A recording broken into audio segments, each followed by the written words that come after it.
Selamat datang di Dialog Positif Ngobrol Langsung bersama guru kita bersama, Pak Wayan Mustike. Malam Kang Abu. Malam Pak Wayan, terima kasih Pak. Seperti biasa, nggak bosan-bosan untuk berterima kasih dan nggak pernah cukup untuk kata terima kasih dari ilmu-ilmu yang Pak Wayan selalu alirkan. Dan kita semua respon dari teman-teman Pak Wayan selalu menunggu aliran-aliran semesta yang disampaikan. Dan bahagia Pak Wayan, banyak banget komen yang menjadi lebih baik hidupnya Pak Wayan. Terus ada yang sembuh, wah itu yang sembuh, wah banyak banget gitu. Dan bersyukur gitu ya ketika Pak Wayan waktu itu pernah bilang bahwa sekarang masuk ke era di mana healingnya itu melalui sound healing, wah melalui bercerita gitu, ternyata dampaknya mulai ada gitu. Oke, teman-teman, ini akan kita bahas nih ya, memang ngobrol sama Pak Wayan tuh sesuai aliran aja, tadi udah ada feelingnya tuh pengen ngobrolin tentang hal yang lagi lumayan banyak diperbincangkan di dunia spiritual Pak Wayan. Jebakan Batman spiritual Pak Wayan.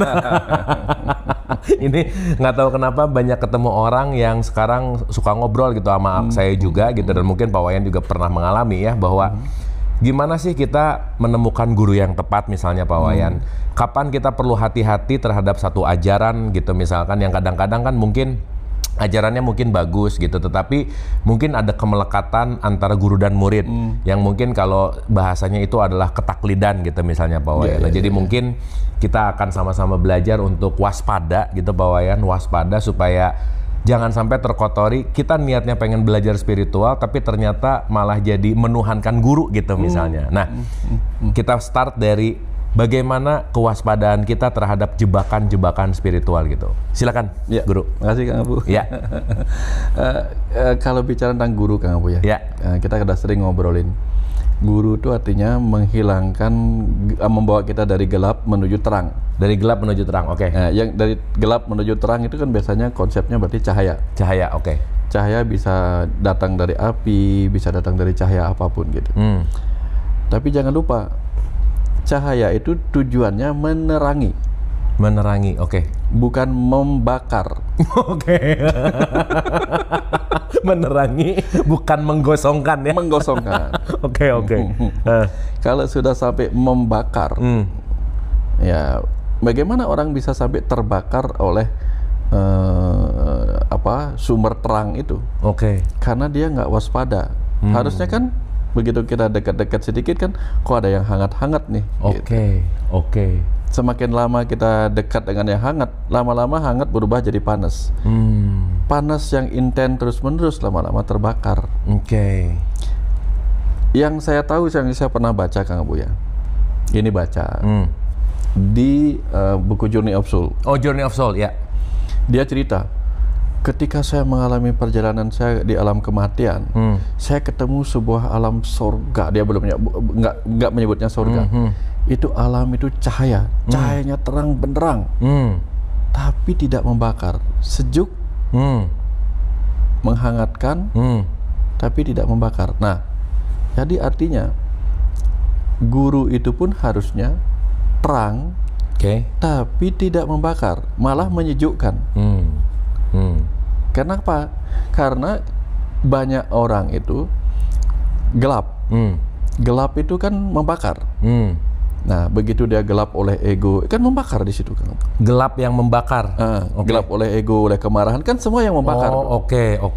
Kalau gelap karena kegelapan ego, kegelapan emosi, itu membakar.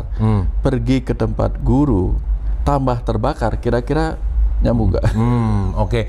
Yang satu sisi egonya jadi membakar, datang ke guru merasa spiritual tapi makin panas dan makin gosong gitu, kira-kira. Kan nggak nyambung. Oke. Harusnya gelapnya beres karena dia digelapkan oleh ego. Gara-gara gelap oleh ego, muncullah panas, terbakar hatinya. Pergi ke guru, gelapnya hilang oleh cahaya pengetahuan.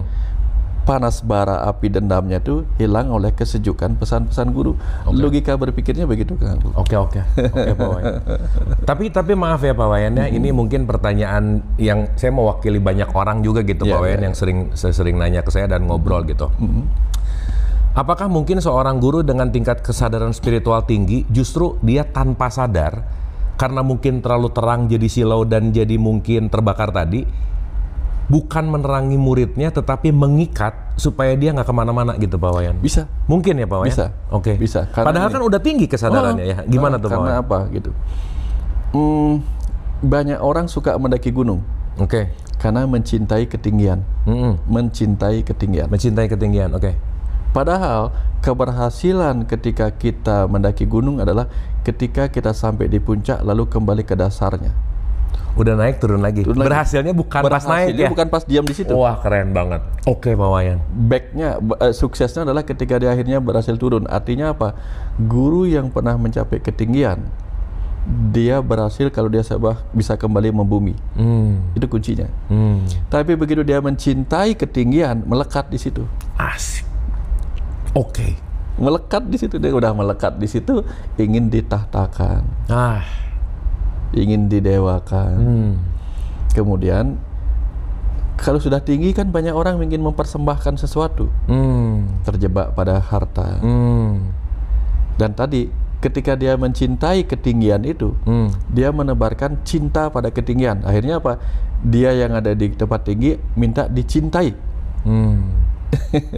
Iya Pak. Jadi sini muncullah taklid, muncullah ya itulah tadi gurunya minta ini minta itu. Nah, gitu. Itu bahayanya di situ. Itulah godaan halus seorang guru. Godaan halus seorang halus guru. Banget, Wah halus ini banget, ini bakal jadi judul Pak Wayan. Godaan halus seorang guru. Wah keren. Oke. 3 T tadi. Harta, kata, cinta. Oke Pak. Cinta bukan berarti harus tentang nafsu, bukan. Cinta kepada pengetahuannya. Yang lain dibenci. Oke. Ngerasa benar, yang lain salah aja. Yang lain salah. Itu juga bentuk cinta pada pengetahuan ya. Cinta pada pengetahuan. Ini kamu nggak boleh yang lain ya. Ini nggak boleh keluar dari rule ini. Oke. Karena hanya ini ilmu yang harus kita cintai. Nah udah. Ngeframe. Kalau namanya ngeframe kan sudah ngebatasin. Sudah. Iya. Wah. Nah, kan gini ya Pak Wayan, kita tahu bahwa kalau orang lagi jatuh cinta, nalarnya itu nggak nyala Pak Wayan. Artinya salah satunya mungkin lagi jatuh cinta sama gurunya. Karena saya pernah diceritain ada seorang teman yang temannya itu berguru kepada seseorang, hartanya habis Pak Wayan, sama keluarganya pisah, sama anaknya nggak baik. Tapi dia ngerasa bahwa itu adalah bagian jalur spiritual saya untuk semakin tinggi, maka saya harus menghadapi permasalahan yang kayak gitu. Harus melepas gitu. Tapi saya pikir nggak gitu juga kali gitu.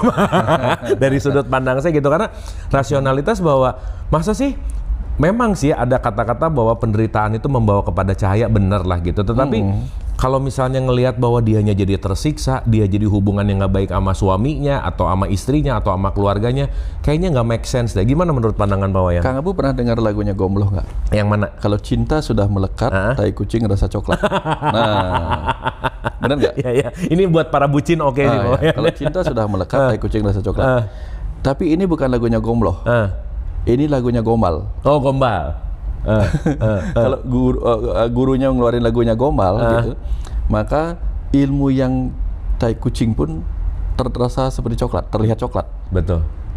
Nah, tapi kalau kita sudah sadar, oh ini bukan apa-apa nih gitu.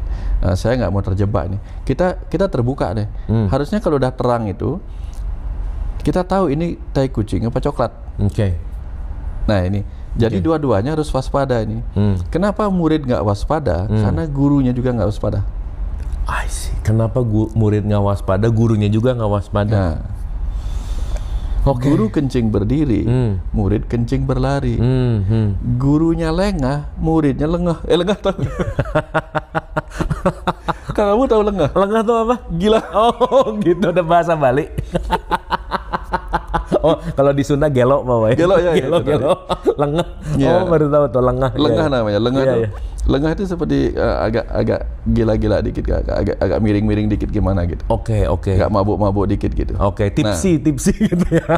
Mabuk. Oke, terus. Makanya kalau gurunya lengah, muridnya lengah. Lengah, oke. Iya. Lucu-lucuan yang di Bali dengerin pasti lucu. Dan seorang guru yang tersadarkan, Kang Abu, dia sangat paham arti dari Sabta Timira.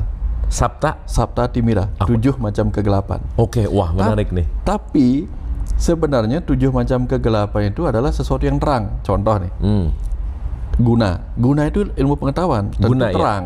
Guna itu ilmu pengetahuan, tentu terang. Tapi begitu disalahgunakan, dia menjadi sumber kegelapan. Guna ya. Oh iya ya, salah guna tuh salah pakai ilmu ya? Nah, pakai ilmu. Oh bener Pak. Salah ilmu. Oke, terus? Yang kedua namanya dana. Dana itu terang. Uang itu harta kan bagus. Tapi begitu kita salah pendanaan dan sebagainya, dia menjadi sumber kegelapan. Harta itu bisa menggelapkan, saking terang benderangnya, dia bisa buta. Ya. Kemudian kulina, kebangsawanan. Merasa keturunan ini, merasa orang suci, merasa orang didewakan. Ini bisa menggelapkan. Jadi kalau kita, ini sebenarnya bukan ngomongin siapa ya. Saya cuma ngomongin ke Kang Abu nih. Anggaplah Kang Abu suatu ketika jadi guru gitu. Suatu ketika. Iya. Nggak usah jadi murid aja Pak. Soalnya takut terjebak. Jadi murid tapi nggak jadi mursid. Apalagi jadi mursid. PR-nya banyak. Jadi hati-hati di situ. Nanti kulina, kebangsawanan, kita akan merasa disanjung-sanjung, dihormati. Itu kalau kita lengah berbahaya Kang Abu. Terjebak pada kebangsawanan berbahaya banget. Langsung gelap. Kemudian Yowana, merasa muda gitu. Muda. Muda itu kan kemudian membuat kita seperti itulah mabuk oleh kemudaan kita, keremajaan kita. Aku bisa ini, bisa itu. Lagi satu surupa. Surupa itu artinya rupa tampan. Rupa tampan artinya menarik. Apa yang kita bicarakan menarik orang, penampilan kita menarik orang. Kalau saya udah lewat tuh Kang. Udah lewat ya? Karena wajahnya udah menua.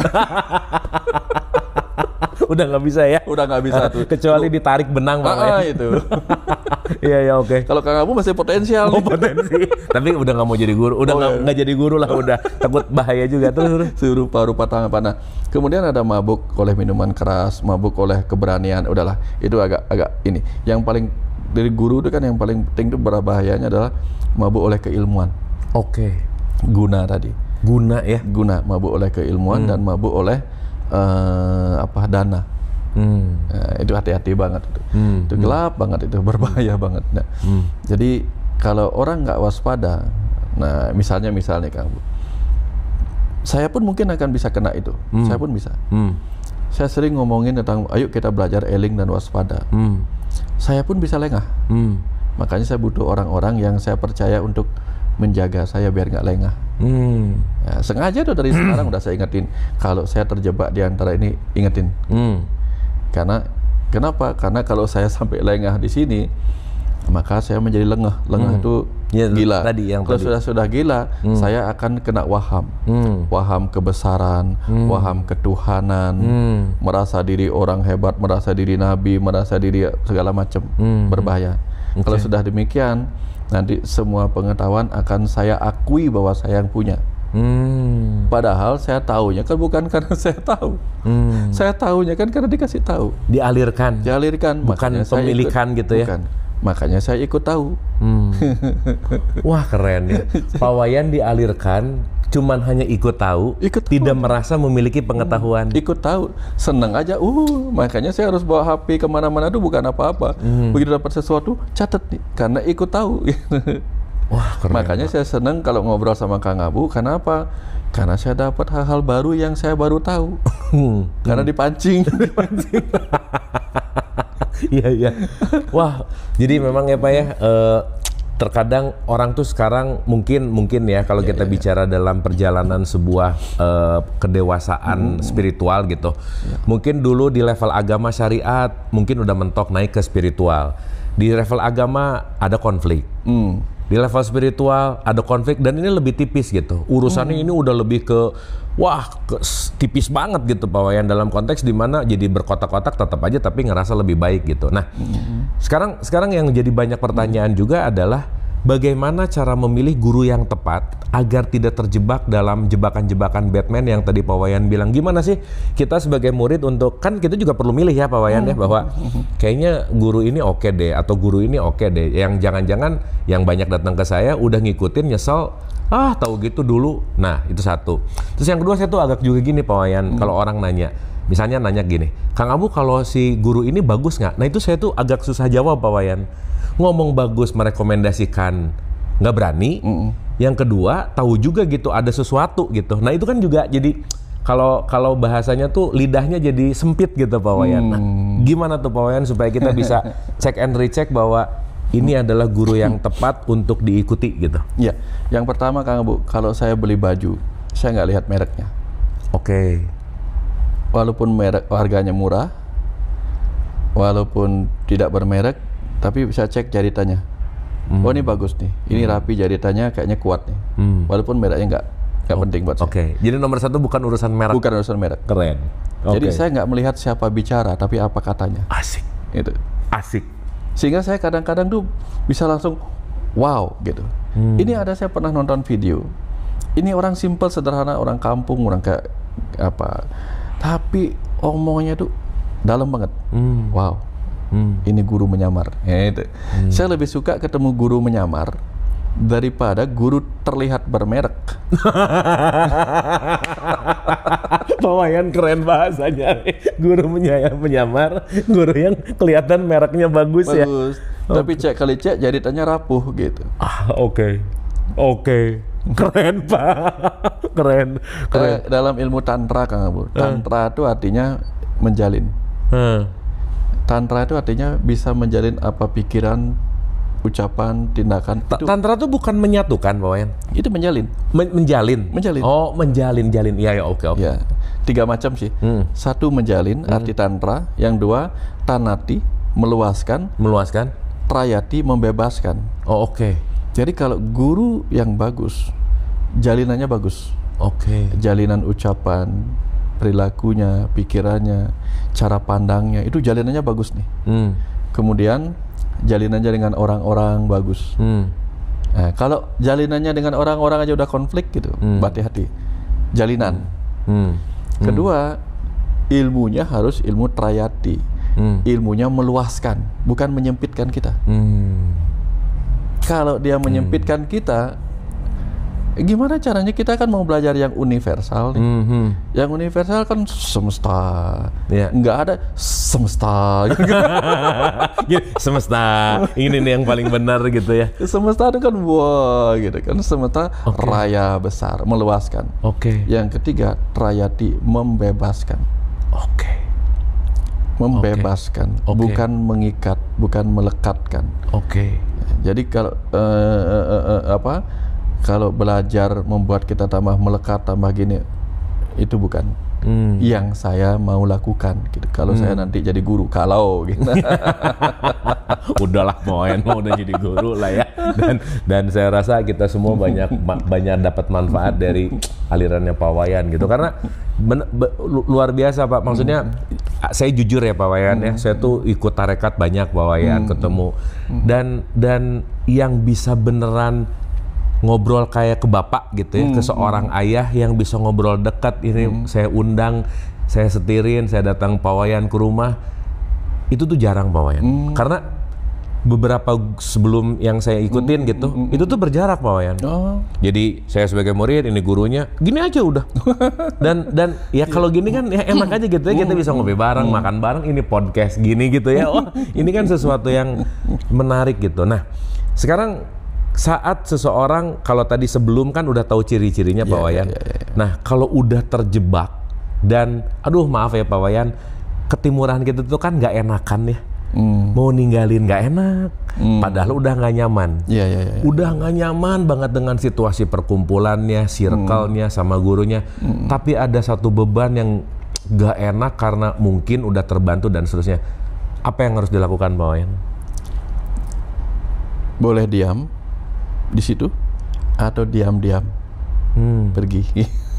Diam atau diam-diam? Pilih. Oke. Ya, ada banyak pilihan. Kalau kita diam di situ, ya tentu nggak kemana-mana kan. Tapi kalau kita diam-diam pergi, ya kan selalu ada cara lah. Oke. Nggak semua guru tuh perhatian banget sama satu orang gitu, nggak. Ya udahlah, jadi biasa-biasa aja gitu. Dulu saya pernah dikasih tahu tuh Kang Abu. Waktu saya awal-awal tahun 2004 itu ditanya sama seorang yang saya anggap sebagai seorang pembimbing juga gitu.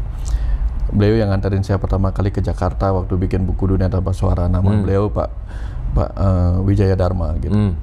Saya anggap sudah sebagai seseorang yang luar biasa lah gitu. Terus beliau tanya sama saya, Yan, beliau manggil itu, Yan, mau ndak? Kenapa Wayan ndak gini aja? Kayaknya Wayan akan tambah besar ini gitu. Kenapa Wayan tidak mau mengikat murid-murid? Mengikat murid-murid. Apa literally ngomong mengikat gitu? Oke. Saya tahu mengikat murid-murid. Nanti Yan butuh apa? Nanti tinggal kasih tahu muridnya. Nanti Yan butuh ini, nanti murid ini yang ngerjain. Butuh gini, apapun nanti beres tuh Yan. Gitu.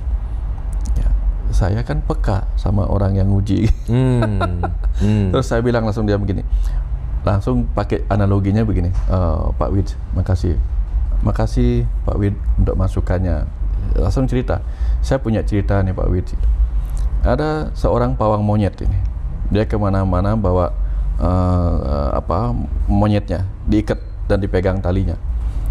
Terus dia ketemu sama orang-orang, terus orang-orang nanya, kamu nggak takut monyetmu hilang? Oh enggak, monyet saya taliin, saya pegang talinya gitu. Terus dia tuh jalan terus. Kemudian ketemulah dia monkey forest, ya, hutan monyet. Terus sesama monyet ngomong, kamu nggak takut kamu ditinggal sama pawangmu? Enggak, pawangku kuikat gitu. Yang satu si pawang ngikat monyet, ini si monyetnya ngikat pawang ya. Kayak gitu. Ini si guru ngikat muridnya, apa murid ngikat gurunya? Saya nggak jelasin itu, langsung ketawa. Ya, bagus Yan. Ya. Wah, tapi itu tahu itu ada lagi kuat dalam tanda petik diuji gitu ya. Tahu. Iya. Beliau langsung bagus Yan. Gitu. Iya. Tapi Pak Wayan ada satu statement ya dari saya pernah satu perguruan yang rada chaos gitu ya, saya yang nggak usah disebutin. Ada kalimat bagus gini Pak Wayan. Yang membuat satu sekte itu bukan gurunya tapi muridnya yang selalu mengakui itu adalah guru. Jadi murid ini justru yang membuat godaan si guru merasa jadi lebih guru gitu Pak Wayan. Iya benar nggak Pak Wayan? Benar itu. Dia ngikat pawangnya gitu. Ngikat pawangnya benar. Maka hati-hati gitu. Saya karena mencoba untuk bukan mengajari, mencoba untuk mengantar orang pada kebebasan. Bagaimana caranya mengantar pada kebebasan sementara saya ikat mereka? Wah keren Pak. Nggak nyambung. Keren banget. Bagaimana saya Bagaimana saya mengajak mereka masuk menemui guru sejati dalam dirinya, sementara saya ajak dia mempercayai saya. Wah, mantap. Nggak nyambung, kenapa? Benar, Pak. Ayo lihat saya. Nggak mungkin dia melihat dirinya di dalam, gurunya di dalam, kalau yang dia lihat saya, gitu. Oke. Wah, ini dalam banget sih Pak Wayan. Itu sih tadi nyentuh banget gitu. Bagaimana mau membebaskan sementara diikat? Padahal tugas guru itu bukan mengikat tapi membebaskan kan? Wah luar biasa. Tapi Pak, saya yakin sih ya Pak Wayan tuh pasti banyak banget orang yang pengen dalam tanda petik berguru gitu. Misalkan ya. Ya. Kalau ada orang atau misalkan pun ada pengalaman yang real datang, Pak Wayan angkat saya jadi murid dan Bapak jadi guru. Apa tindakan Pak Wayan? Nggak jawab. Oh, nggak jawab, oke. Diem gitu. Diem. Oke. Nggak jawab. Terus? Tapi saya kasih pengetahuan. Kan dia minta guru. Saya kasih pengetahuan, walaupun saya nggak jawab. Biar dia ngerti sendiri. Kalau dia minta guru, biar dia tahu pengetahuan itulah guru. Oke. Bukan saya. Oke.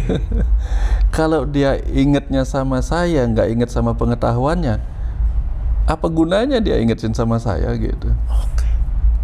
Kan yang mencerahkan dia, yang membimbing dia itu kan pengetahuan. Kalau dia melekat pada pengetahuan yang saya berikan, tapi tetap memberi ruang pada pengetahuan lain masuk, itu bagus. Tapi kalau dia melekat sama saya, dia melekat pada objeknya.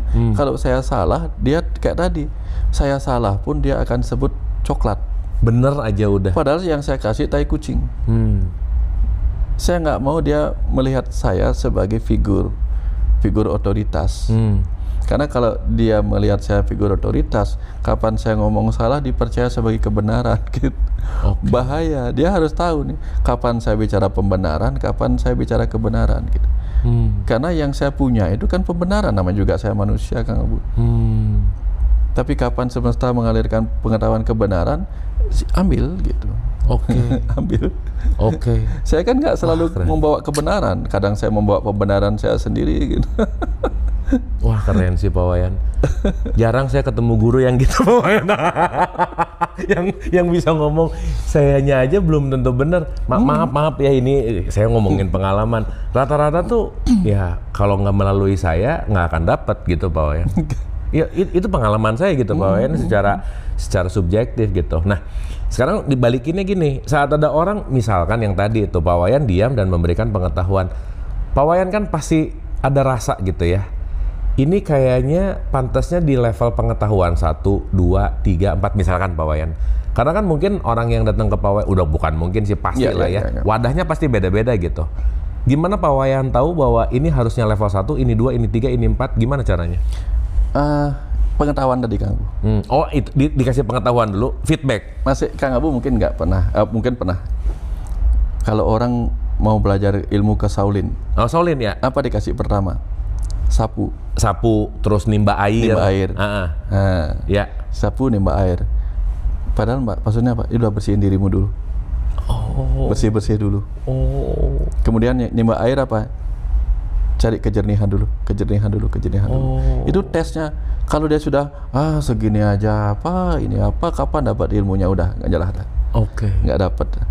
Kalau sama saya tak kasih ilmu dulu. Langsung kasih ilmunya. Tes KIS dulu. Kalau ini udah kok kayaknya nggak ngerti saya, udahlah, kamu nggak usah tahu ilmunya, udah jalanin aja dah gitu. Kan orang nggak paham nih, kalau saya ngasih dia jawaban langsung, itu tanah saya sudah nggak akan ngasih apa-apa lagi. Oke. Karena Pak Wayan udah tahu kapan ngegas, kapan ngerem, kapan untuk memberikan, kapan untuk stop. Udah dialirkan juga gitu ya. Ya. Kapan saya ngasih sesuatu berupa jawaban yang berkulit, saya sedang memberi kepercayaan pada dia untuk menemukan sendiri. I see. Begitu saya berikan sesuatu yang sifatnya clue, dia langsung mikir gini, supaya O-nya itu bukan karena saya. Oke Pak. Ini orang nggak tahu, banyak yang nggak tahu, itu saya ceritain. Iya Makanya paham. saya suka ngasih cerita itu supaya apa? Dia pahamnya bukan karena saya. Dia pahamnya karena dia merenung. Gitu. Karena suatu saat saya nggak ada. Tapi dia akan melihat semesta memberi dia pengetahuan melalui cerita-cerita kehidupan. Sampai dia mengupas ceritanya sendiri. Gitu. Dia O-nya sendiri, bukan karena siapa-siapa gitu kan. Wah. Saya sukanya begitu Kang Abu. Makanya siapa aja yang saya kasih pengetahuan dulu lewat clue-clue dan dia mikir, ini udahlah, ini calon nih. Tapi kalau dia nggak mau mikir, saya mau, udahlah, saya coba yang kedua, ketiga, udahlah kasih jawaban aja. Ini kayaknya nggak bisa nggak akan cocok belajar nih. Dia ini kurikulumnya cuma minta disuapin aja dah. Wah, gitu. Bener. Ya istilah kata Pak Wayan nggak pakai sistem pilihan ganda, tapi pakai esai. Betul nggak Pak Wayan? Supaya, saya paham. Supaya begitu ada orang datang, Pak Wayan ngasih case-nya, dia mikir atas case-nya, Pak Wayan ngasih clue-nya, dia mikir dan mendalami dan dapat sendiri kan gitu ya? Ya, saya cerita Kang Bu, lagi satu nih cerita nih. Di Bali ada ajaran bahwa setiap diri itu 3 hal. Butaya, manusaya, buta. Butaya, manusaya, dewaya. Orang datang ke rumah itu mau ketemu saya itu buta. Buta itu artinya, buta itu kan materi. Ya. Dia didorong oleh keluhan-keluhan karena hormonalnya, marah, emosi dan sebagainya, keluhan duniawi, sehingga dia menjadi buta. Buta, dia ingin ke rumah untuk mendapatkan pencerahan. Pencerahan itu ada cahaya namanya div. Div itu dewa. Sehingga kalau dia lagi buta, penuh keluhan-keluhan, dia mau dapat ke dewa, dia harus lewatin manusia. Jauh ya Pak Wayan? Jauh. Oke. Dia harus jadi manusia dulu. Oke. Manusia itu artinya manasya. Manasya itu artinya berpikir. Makanya saya kasih dia clue supaya dia mikir. Supaya nanti naik kelas ke sini. Kalau dia serius mau jadi manusia, baru naik kelas ke dewa. Oh. Baru jadi dewasa gitu. Oh. Ini datangnya buru-buru udah minta pencerahan. Nggak bisa. Belum mikir dia, belum mikir nih. Saya ngasih ilmu tuh pasti ngasih ini biar dia clue. Oh, begitu dia ya udah mikir nih, udah ikut mikir nih. Ya, begitu dia mikir, begitu dia tercerahkan, dia sendiri. Maka dia akan bertumbuh jadi orang dewasa bukan karena saya. Karena dia yang memilih untuk berangkat dari buta, dorongan jasmani, mulai mikir, badinya sudah lewat ke mind, baru ke soul. Dari body tiba-tiba mau lompat ke soul. Wah. Kepleset. Tapi Pak Wayan, saya baru Pak Wayan pernah ngomong ini waktu sebelum kita ngobrol, waktu kita nyepi di Bali. Tapi nggak tahu sekarang dapat perspektif yang beda. Ya. Saya tuh melakukan itu sebelum saya tahu ini. Dan ketika ada orang ngomong saya ngajak mikir, suka marah. Udah lagi pusing diajak mikir lagi katanya gitu Pak Wayan. Udah lagi pusing diajak mikir. Ya berarti arahannya apa yang Pak Wayan sampaikan tadi, ya saya udah melakukan sih sebenarnya gitu. Cuman komplain-komplain orang biasanya memang pengen dapat jawaban yang instan Pak Wayan. Nah, ini pengalaman lain saya sebagai dokter Kang Abu. Saya suka banget ketemu pasien. Maka kenapa saya suka pasien bule? Karena kalau pasien bulenya datang dengan keluhan fisiknya, saya akan jelasin keadaan fisiknya, kenapa dia mengalami ini, lalu saya kasih obat. Saya jelasin obatnya, baru kemudian dia minum sampai dia sembuh, tercerahkan. Tapi kalau dia datang, begitu saya kasih penjelasan, dia langsung, "Dok, obatnya ada nggak sih?" Gitu. Ini nggak mau pencerahan ya. Ya udahlah, kasih obat, udahlah. Kasih obat, resep, udah nggak usah ngomong lagi dah. Karena dia nggak pingin pendapatan penjelasan apapun. Dia pokoknya pengen instan cepat sembuh aja udah. Tapi tanpa ngerti ya udah. Dan ada kemungkinan diulang karena nggak ngerti ya. Oke Pak Wayan. Jadi ada orang kayak gitu Kang Abu. Datang dengan keluhan. Tadi kan yang keluhan fisik, orang sakit. Ini ada datang dengan keluhan keduniawian berupa masalah-masalah hidupnya. Dia pingin langsung obatnya. Ya udahlah, kalau udah gini tidak bisa diajarin. Tapi saya paling suka kalau orang itu mau mikir. Kenapa? Karena kalau dia udah mikir, kelak dia akan menjadi manusia, bukan orang. Iya. Iya, oke. Mulai dia bisa mikir, nanti ada masalah apa-apa dia nggak tergantung sama saya. Kalau saya pingin orang itu tergantung sama saya nggak ngasih dia mikir. Udah percaya ini aja. Dan saya kasih air ya. Nah, besok airnya habis, datang lagi ke sini ya. Nah, itu ngikat ya. Makanya jalan instan itu jalan ngikat ya. Jalan ngikat gitu. Oke. Banyak orang nggak mau. Kalau saya lebih suka, kamu lahir loh, kamu punya potensi dalam dirimu. Yang menyembuhkan kamu itu ada di dalam. Saya hanya nganterin, tapi harus mikir dulu. Kenapa harus mikir? Karena kecerdasan bawah sadar hanya bisa diberi perintah dalam dirimu tuh oleh dirimu yang sadar. Tapi kalau kamu nggak menghidupkan pikiran sadarmu, yang ngomong itu siapa nanti ke pikiran bawah sadarmu? Gitu contohnya. Jadi saya harus bangunin dulu nih si pikiran sadar nih. Sadar bahwa dia punya potensi cemerlang dalam dirinya. Yang tadinya buta, kalau buta tuh tidur. Iya. Udah buta, batu lagi keras. Kepala batu. Oh, buta, batu, dikasih pengetahuan tabu. Ya buta, batu, tabu. Terakhirnya jomblo sih Pak Wayan. Meskipun nggak nyambung ya udahlah, ujungnya ke situ. Karena kalau udah jomblo biasanya chaos Pak Wayan. Itu pengen shortcut biasanya. Tapi ngomong-ngomong Pak Wayan, kenapa ya sesuatu yang memang menggairahkan orang untuk menuju instan itu digandrungi Pak Wayan? 7 langkah atau 7 hari atau 7 jam atau apa menuju kaya. 2 hari mencapai titik spiritual. 1 hari bertemu Tuhan gitu misalnya. Kenapa ya instan itu sesuatu yang sangat disukai gitu Pak Wayan? Ya, kan banyak orang tuh selalu bilang gini kan, "Ada aku maunya yang pasti-pasti aja deh," gitu. Nah, kata itu yang paling sering mudah dimanipulasi. Kayaknya pengen yang pasti-pasti aja deh. Pastinya berapa hari? Gitu. Makanya, 7 hari, oke ini udah pasti 7 hari. Walaupun setelah dia jalanin nggak berhasil, nggak penting. Yang penting setidak-tidaknya ada kepastian waktu. Oke. Daripada kemudian dia belajar, saya akan bisa nggak? Itu tergantung padamu. Ini nggak pasti nih, nggak mau dia. Nanti kalau gitu kita clickbait kasih judul aja ya, cara instan bertemu Tuhan 1 hari. Nanti kan ketipu yang nonton nih. Padahal kita lagi ngomongin jebakan Batman gitu. Oke, terus Pak. Kayak gitu. Nah, makanya karena orang suka yang pasti-pasti itu, makanya ada jumlah-jumlah ini. Oh ya, ini udah jelas nih pasti ini gitu. Karena orang lagi masuk ke wilayah-wilayah yang tidak mau yang ngambang gitu. Ngambang gitu kan, karena mereka hidup di dunia yang suka terbatas. Tiba-tiba disuruh bertemu dengan kecerdasan semesta tak terbatas. Nggak pasti itu. Nggak terbatas. Makanya orang suka definisi. Batasan. Karena terlalu luas nggak ini. Oke Pak Wayan. Sementara ilmu tantra itu ilmu yang meluaskan. Nggak ada batasnya. Kalau boleh nggak terbatas, ngapain harus terbatas gitu kan. Tapi kan karena dia merasa, aduh, berenang di tengah samudra kan jelek banget tuh. Samudra kan nggak ada terbatas. Tapi berenang di kolam, ini.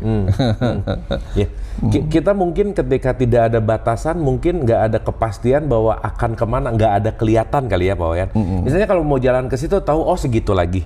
Tapi saat kita melalui hidup yang nggak ada batasan, ya mungkin nggak ada pola atau nggak ada sesuatu yang diprediksi, jadi kita ketakutan gitu nggak sih Pak Wayan? Ya kayak gini contohnya Kang Bu ya. SD kelas berapa? 6. Udah kepastian kan 6 tahun? 6 tahun SD gitu. Ya Begitu misalnya 6 tahun lolos, aku akan rayakan kelolosanku setelah 6 tahun. SMP berapa? 3 tahun. Berarti setelah 3 tahun aku akan lulus. Dia senang nih 3 tahun lulus. Kemudian SMA mahasiswa juga gitu kan. Begitu ketemu kehidupan, sudah nggak ada batasan lagi. Kapan kita akan sukses nggak tahu. Makanya dia senang juga. Sukses dalam tempo 7 hari. Senang nih gitu. Akhirnya kemudian dalam pernikahan pun begitu. Begitu dia lewat 1 tahun, akhirnya aku bebas. Aku berhasil melewati setahun. Wedding anniversary setahun.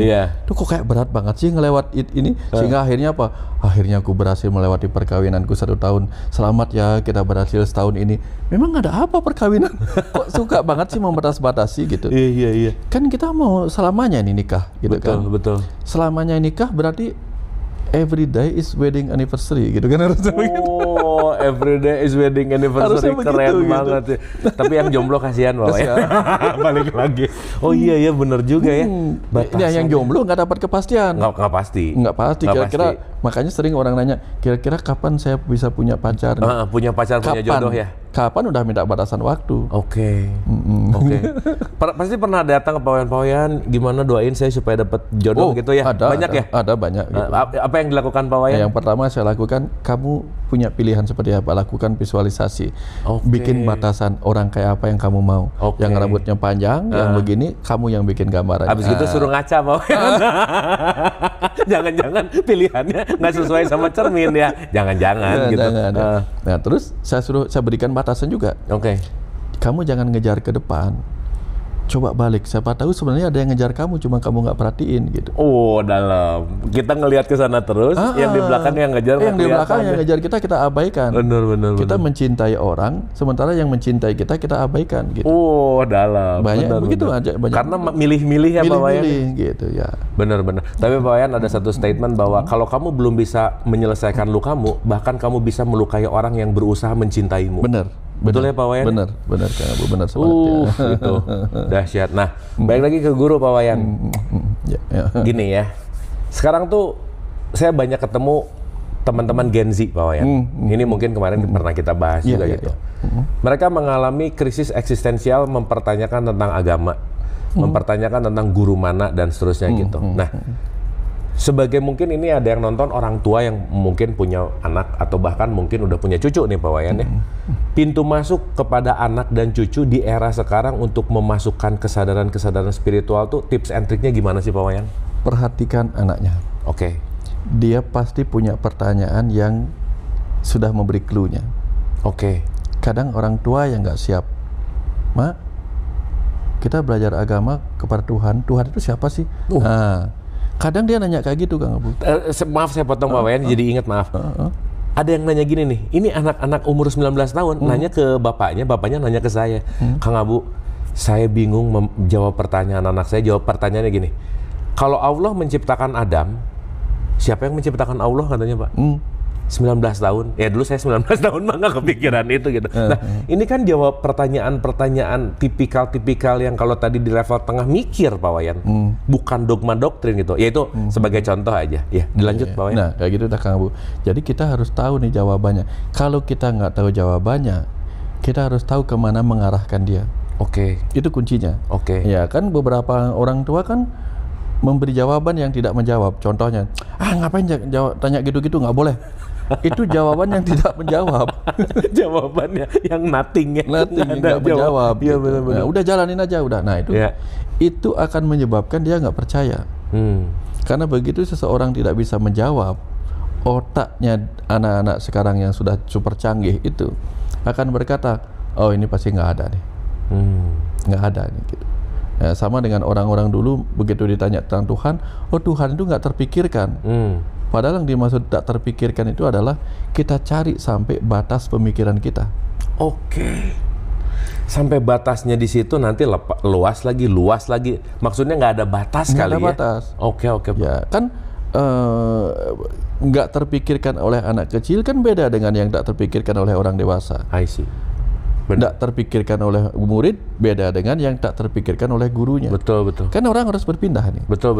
Jadi kamu nggak akan bisa memikirkan ini, tapi lanjutkan sampai kamu nggak bisa memikirkannya di tingkat guru. Oke. Akan terus itu nanti memang pada akhirnya kita akan sampai pada tanpa pemikiran. Oke. Hanya sesuatu yang sulit dijelasin. Gitu. Oke. Ya kayak gitu Kang Abu. Nah, jadi tugasnya kembali ke kalau orang tua tidak bisa menjawab, arahkan kepada yang bisa menjawab. Kalau nggak tahu siapa yang kira-kira bisa menjawab, zaman sekarang udah dipermudah dong. Sekarang semua anak tuh diserang oleh AI, sehingga mereka mendapatkan begitu banyak pengetahuan yang kadang-kadang itu membuat dia gelisah oleh ketidaktahuannya. Tapi seorang anak kecil yang haus pada pengetahuan itu adalah calon yang hebat. Jangan remehkan anak yang bertanya. Unexamined life is unworthy life. Socrates. Yeah. Jadi kalau anaknya nanya, anaknya seorang Socrates, calon Socrates, jangan diblok. Izinkan dia mencari tahu jawabannya. Kalau saya sama Panji, Dek, bapak nggak tahu yang bagian yang ini. Coba adik cari sendiri, walaupun saya tahu. Walaupun saya tahu jawaban, coba adik cari sendiri. Dia nanti itu katanya begini. Itu. Kenapa saya lakukan itu? Supaya dia mencari sendiri. Gitu. Oke. Tapi kemudian setelah dia mencoba cari sendiri, baru saya jelasin. Ini maksudnya begini. Gitu. Oke. Wah keren. Jadi intinya bagus ya Pak Wayannya. Jangan ngeblok pertanyaan anak yang mentang-mentang orang tuanya nggak bisa jawab dengan jawaban. Udah nggak usah mempertanyakan. Padahal dia lagi membuat defense. Saya nggak tahu dan nggak mau kelihatan nggak tahu. Ya. Gitu ya Pak Wayannya. Benar. Kenapa saya katakan demikian Kang Abu? Karena saya adalah korban itu. Oke. Korban di masa kecil. Saya punya banyak pertanyaan tentang Tuhan. Tetapi saya belum pernah berani menanyakan kepada orang-orang. Karena belum nanya aja saya sudah sering dengar di Bali itu. Memang begitu, ngapain tanya-tanya?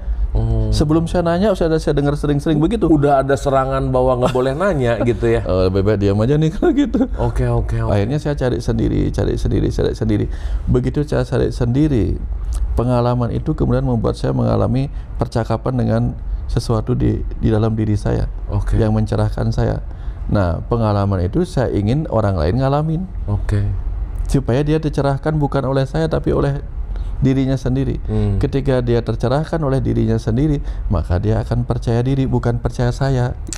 Kalian bawain itu udah diulang-ulang ya, bukan percaya saya tapi percaya kepada dirinya. Bukan gitu. Percaya saya tapi percaya diri gitu ya. Wah, karena yang ada bersama dia dari dia dibentuk sampai dia mati adalah dirinya, bukan diri saya. Kalau percaya sama saya, nanti kalau saya nggak ada, dia percaya sama siapa? Dia nanti bagaikan anak ayam kehilangan induk.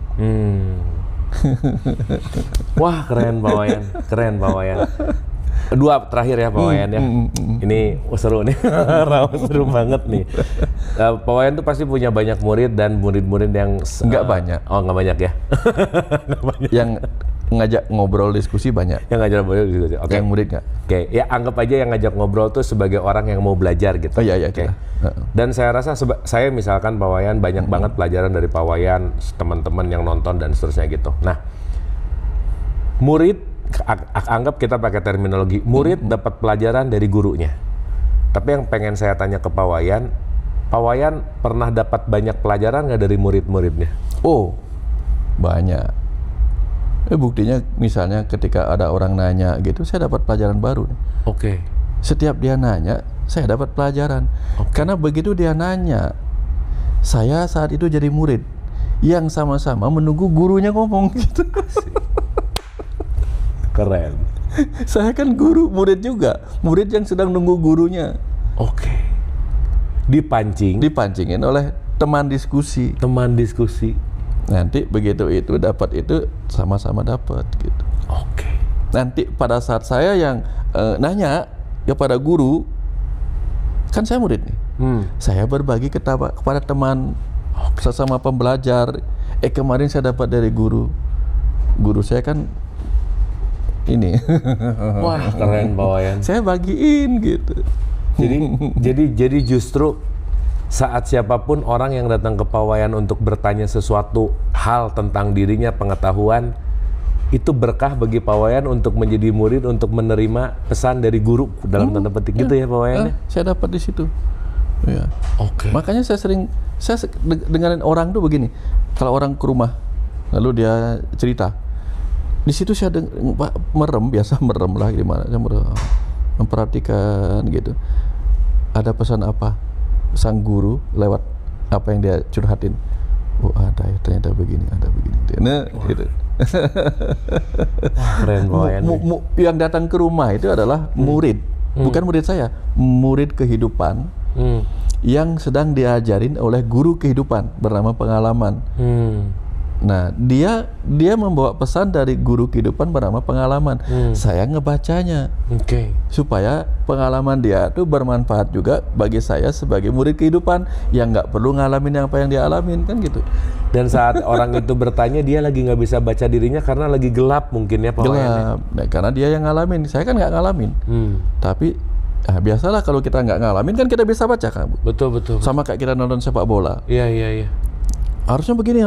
Iya. Kita bisa begitu. Iya. Tapi sadar bahwa suatu ketika kalau saya mengalami itu, setidak-tidaknya saya sudah diajarin oleh pengalaman dia.